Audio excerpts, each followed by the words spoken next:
Hello et bienvenue dans cette nouvelle vidéo. Alors aujourd'hui nous allons parler de sous-espaces propres. Alors avant de commencer, si tu es nouveau ou nouvelle sur ma chaîne, sur cette chaîne je parle des mathématiques appliquées et aussi je fais justement les cours ou des exercices pratiques pour les élèves qui sont au lycée et les étudiants. Alors dans cette vidéo on veut parler de sous-espaces propres d'une matrice.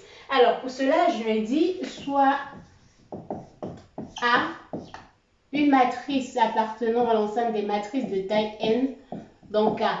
Alors, disons que n appartient à grand N étoile. Alors, donc, ça, c'est une matrice carrée de taille n. Alors, ce qu'on cherche ici, premièrement, nous avons besoin de la notion déjà de la valeur propre de la matrice. Donc, dans la vidéo que j'ai présentée précédemment, que je vais mettre le lien dans la barre de description, on a dit le polynôme caractéristique de cette matrice P indice A est tout simplement égal au déterminant de lambda multiplié par la matrice identité de taille n, in moins A. Ainsi, la résolution de ce polynôme P de A de lambda égale à 0 nous permet de trouver la valeur, calculer le spectre de A qui est égal à l'ensemble de ces lambda. Alors, c'est quoi maintenant le vecteur propre? Le vecteur propre est en gros à chaque moment où le sous-espace propre associé à cette valeur propre. Donc, le sous-espace propre, si j'ai une valeur propre lambda, le sous-espace propre est noté comme ceci. E de lambda égale l'ensemble des vecteurs qui appartiennent N1. Voilà, donc N ligne et une colonne de K avec tel que AX soit égal à lambda X. Voilà, donc ceci, ça c'est les vecteurs qui sont dans K de taille N, parce qu'ici ça veut dire une colonne et N ligne. Donc voilà comment est-ce qu'on définit un sous-espace propre d'une matrice. Et donc vous voyez, à chaque moment, pour trouver ceci, on résout juste cette équation. Donc pour trouver l'ensemble des vecteurs qu'on a ici, on résout cette équation. Alors, vous pouvez remarquer que la de la matrice A est tout simplement égale au déterminant de la matrice identité. La matrice identité de taille 2, donc lambda, multiplié par la matrice identité de taille 2 moins A, ce qui est égal au déterminant de la matrice identité. On connaît, donc on aura lambda 0, 0 lambda, moins la matrice A qui est 1, 2, moins 1, moins 1.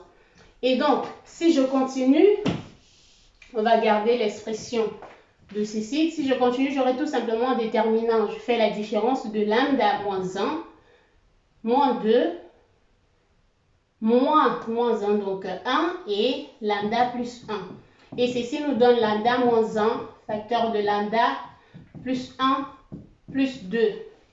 Et ainsi, la résolution de ceci nous ressort tout simplement l'équation lambda carré plus 1.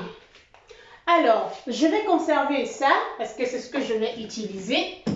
Si je continue juste plus tard, la résolution de notre polynôme PA de lambda égale à 0 entre 1, donc on a lambda carré plus 1 égale à 0. Et donc, si vous avez regardé la toute première vidéo, vous pouvez voir juste que la résolution de ceci dans R n'est pas possible. L'ensemble solution est dans C, dont lambda égale à plus ou moins I. Et le fait que lambda soit égal à plus ou moins I ici, on va juste chercher les sous-espaces propres. Donc quoi? Dans le cas ici, égal à C. Donc si je cherche un sous-espace propre ici, je vais tout simplement mettre le E de lambda, pardon, le spectre déjà. Le spectre de A est tout simplement égal à moins I et I. Donc je vais chercher les sous-espaces propres de E indice I et E indice moins I. Alors, continuons.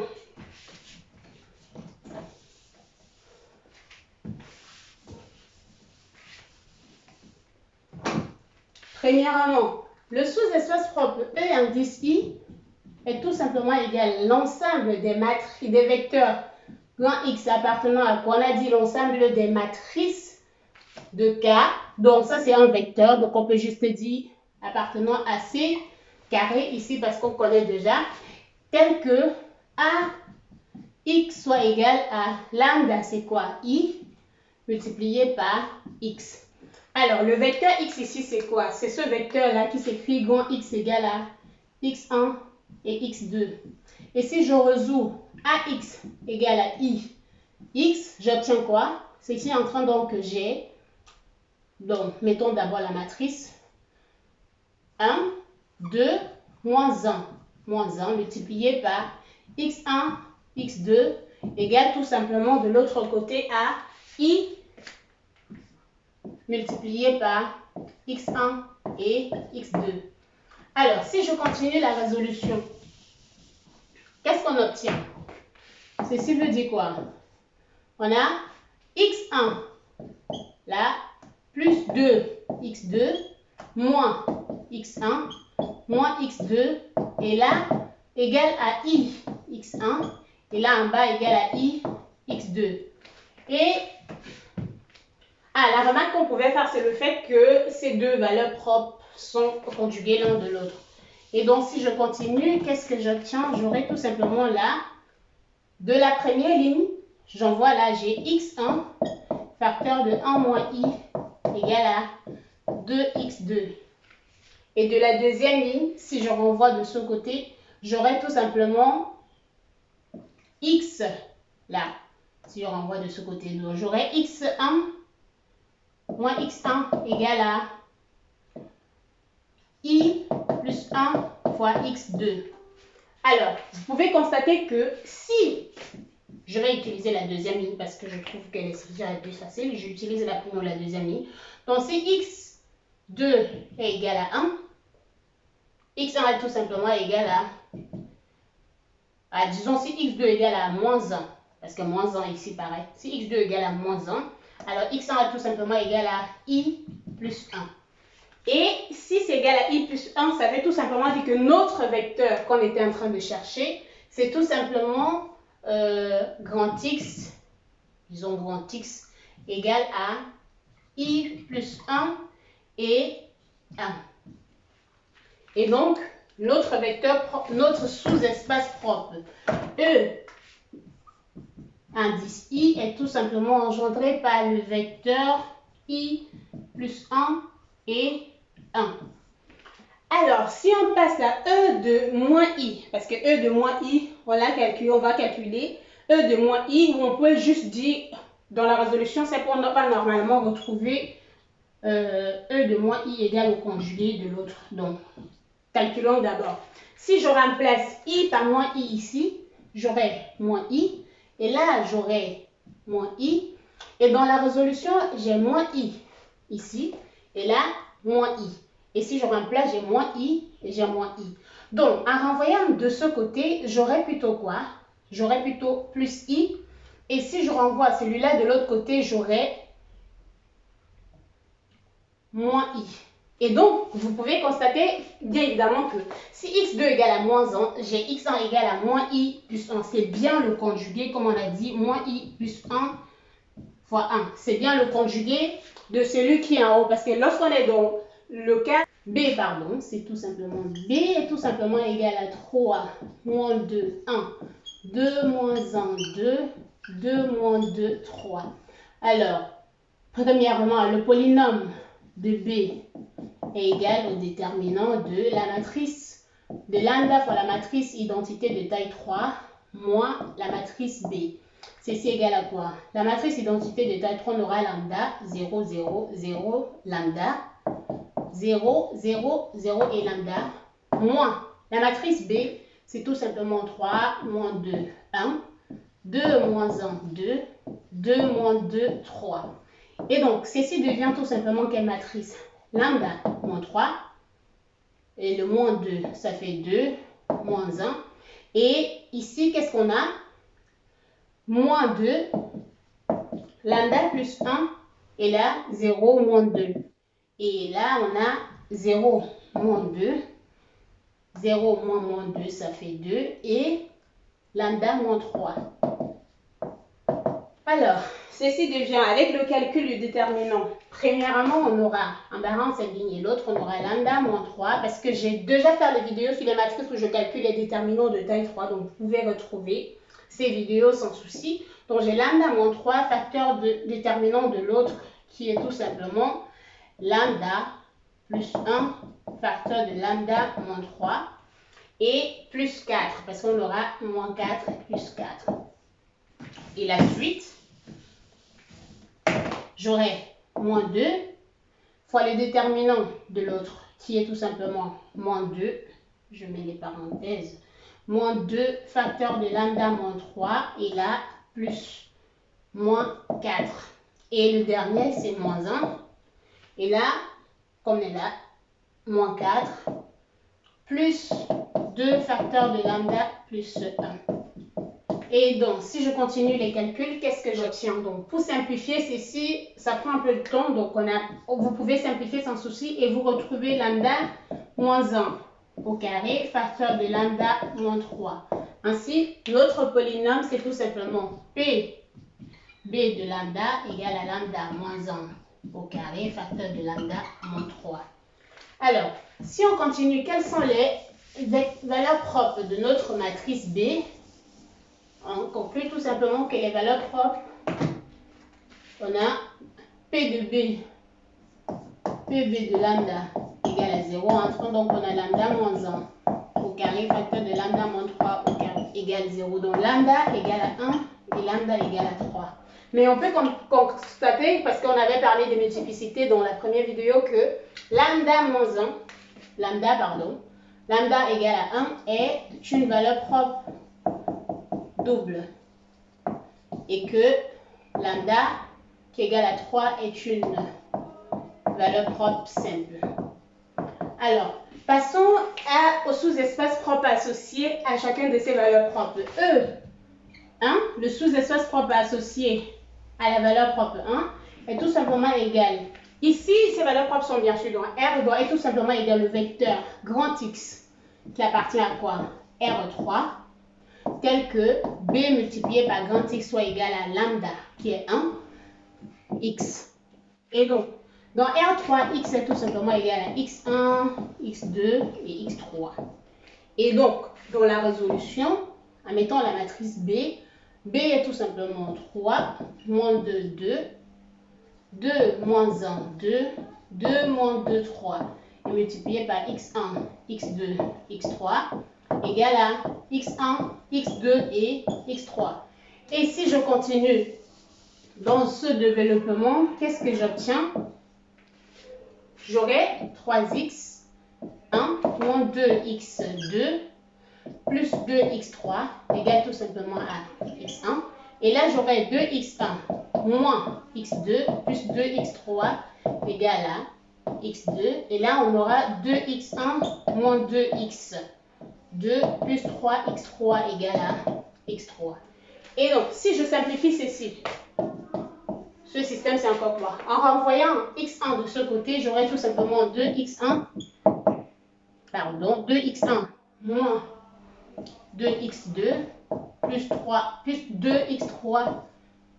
2x3 égale à 0 à la deuxième ligne. Si je renvoie ceci, donc ce que vous pouvez constater, c'est quoi? Je ne vais pas réécrire la deuxième ligne parce que si je renvoie le 2 de ce côté, j'aurai tout simplement 2x1 qui est exactement ça, moins.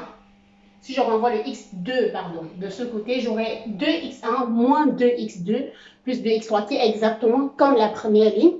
Et si, dans le dernier cas, si je renvoie la valeur de x3 de ce côté, donc j'aurai aussi 2x3 et exactement ce qu'on a à la première ligne. Donc, au final, l'équation qu'on retrouve, c'est juste 2x1 moins 2x2 plus 2x3 égale à 0.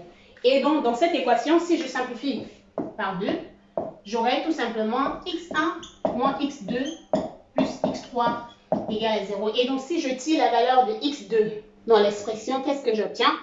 x2 égale à x1 plus x3. Et donc, finalement, de notre expression, on a tout simplement trouvé que x2 est égal à x1 plus x3. Alors, notre vecteur x qu'on était en train de chercher, le vecteur grand X qui est comme x1, x2, x3, si je remplace, parce que x2 s'écrit comme x1, j'aurai x1 plus x3, et là, x3. Et ce vecteur, je peux essayer de le scinder, et là, j'aurai deux blocs. Le bloc avec x1, donc x1 est 0, plus le bloc avec 0, x3 et x3. Alors, en mettant tout simplement x3 en facteur. Si je mets juste x3 en facteur, ou x1 en facteur sur le premier, x1, j'aurai 1, 1, 0. Et en mettant x3 en facteur sur le deuxième, j'aurai 0, 1, 1. Voilà. Donc, on a trouvé l'expression de notre vecteur grand X. Et donc, si je veux tout simplement voir, je peux tout simplement voir que notre sous-espace est associé à la valeur propre de 1 et engendré par ces deux vecteurs. Et donc, E1 égale à quoi? Engendré par le vecteur 1, 1, 0 et le vecteur 0, 1, 1. On a trouvé le sous-espace propre associé à 1. Alors, passons dans le cas de sous-espace propre associé à 3. Qu'est-ce qu'on aura? Là, tout change. On aura tout simplement E3 qui est égal à l'ensemble des x toujours dans R3 tel que Bx soit égal à 3 grand X. Et si je remplace, je reprends toujours un vecteur qui est comme x1, x2, x3. Alors, dans certaines résolutions, pour ne pas confondre, vous pouvez prendre x1', x2' et x3', mais ça reste des variables. Donc, je peux garder la même forme et à la fin, je retrouve les valeurs de x1, de x2 et de x3. Et dans la résolution, j'aurai encore la matrice B. Donc, la matrice B que je remplace, 3, moins 2, 2, 2, moins 1, 2. 2 moins 2, 3, multiplié par x1, x2, x3, égale à 3 multiplié par x1, x2 et x3. La résolution de ceci, ou la multiplication, disons, premièrement, nous donnera quoi? 3, là ça ne change pas, 3x1 moins 2x2 plus 2x3 égale à 3x1, parce que je fais 3 fois x1, et là j'aurai 2x1 moins x2 plus 2x3 égale à 3x2.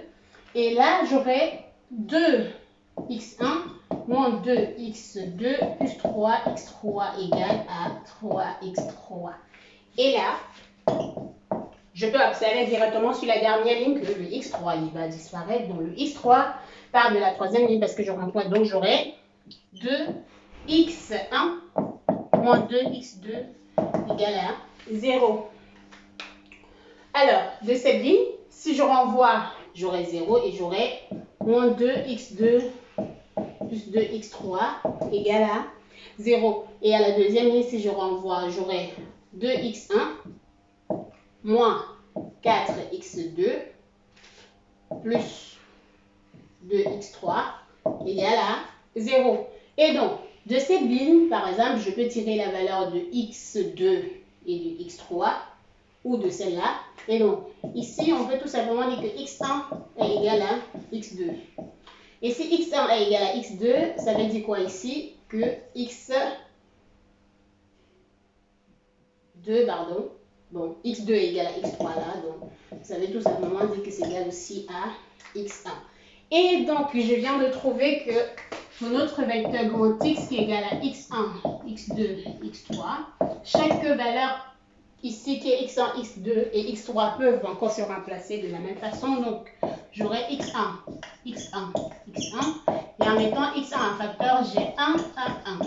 Et donc, on a finalement trouvé que notre sous-espace propre E3 est engendré par le vecteur 1, 1, 1. Voilà, donc c'est tout pour cette vidéo. On a trouvé les sous-espaces propres associés à deux formes de matrices. La matrice qui était dans les sous-espaces, dans l'espace des complexes et la matrice qui était dans R. Alors, j'espère que vous avez aimé la vidéo. Alors, on se retrouve dans la suite avec une prochaine vidéo. On va parler de la suite de cette diagonalisation. Donc, n'hésitez pas à vous abonner et activer la cloche de notification. Aussi, ajoutez le fait que vous pouvez faire vos propres demandes sur les chapitres que vous voulez. Donc, si je suis capable de faire ces chapitres-là, alors je vais également faire des vidéos dessus.